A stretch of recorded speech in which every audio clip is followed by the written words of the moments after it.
3 tips para habulin ng lalaki.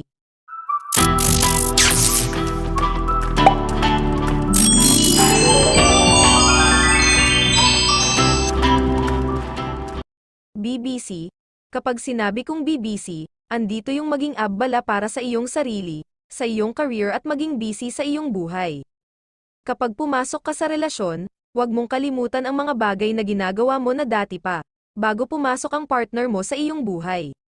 Huwag mong bitawan ang mga nasimulan mo para lang sa isang lalaki. If he really wants you, he will understand na ginagawa mo yan para sa sarili mo at sa future mo. Huwag mo ding gawing mundo ang isang tao, dahil masasakal mo lang siya sa ganyang pamamaraan at paniguradong masasaktan ka sa huli. Have your own life, kahit may jowa ka na. Get a life of your own pa din, iparamdam mo sa kanya na hindi lang sa kanya umiikot ang iyong mundo. At kaya mong maging masaya sa buhay mo kahit wala o andyan siya. Huwag kang maging sobrang dependent sa kanya. Ayaw ng lalaki ng ganun. Gusto pa din nila ng babae na kayang gumawa ng sarili niyang buhay.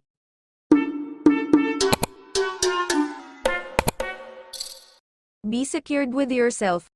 Kapag ikaw yung tipo ng tao na aware sa mga flaws mo, kaya mong i-manage ang emotions mo, at hindi ka basta-basta naapektuhan sa mga maliliit na bagay, I salute you.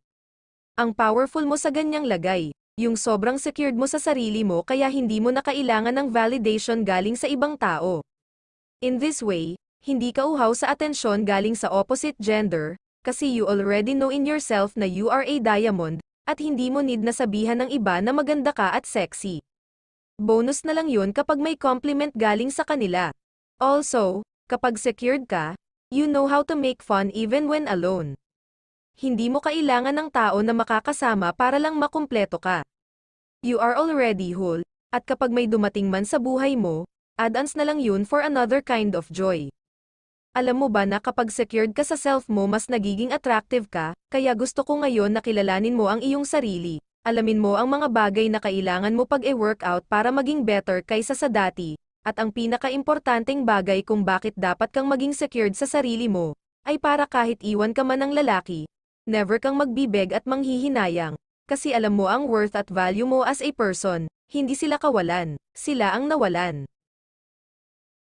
Be independent, sabi nila, nakakatakot daw yung mga babaeng independent. Para sa mga weak, oo, pero sa mga alpha male na willing mag-sacrifice, ma-reach lang yun standard mo, sila yung dapat ine-entertain. Men loves challenges, at kapag independent woman ka, they pursue you kasi macha-challenge silang pamuhin ka. Gusto nilang dumating sa point na you will need them at hihingi ka ng tulong sa kanila. Men loves those gestures at kapag galing sa isang independent woman, para silang nanalo sa loto kasi nakuha niya yung attention mo. Mas ma-appreciate kasi ng mga lalaki yung mga bagay na pinaghirapan nila. Ganun pa man, wag mo pa din kalimutang maging independent, pero maging submissive ka din paminsan-minsan. Make sure na you can finance yourself, make sure mo din na you can go to places na ikaw lang mag-isa, at hindi umaasa sa iba or need na samahan pa, have your own opinion din at wag ka lang basta agree sa partner mo, be yourself, men will appreciate you for doing that, pero wag yung sobra na dumating na sa point na binabara mo na siya, you have to respect your partner's opinion din pero kapag hindi na tama, ipaglaban mo din yung side mo. Ladies, always remember na kaya nating maging masaya kahit mag-isa. If you have a partner, then that's good, as long as hindi mo nakakalimutan na may sarili ka ding buhay at hindi umiikot ang mundo mo sa kanya. Agree ka ba sa napanood mo? Let me know your thoughts, just leave a comment below.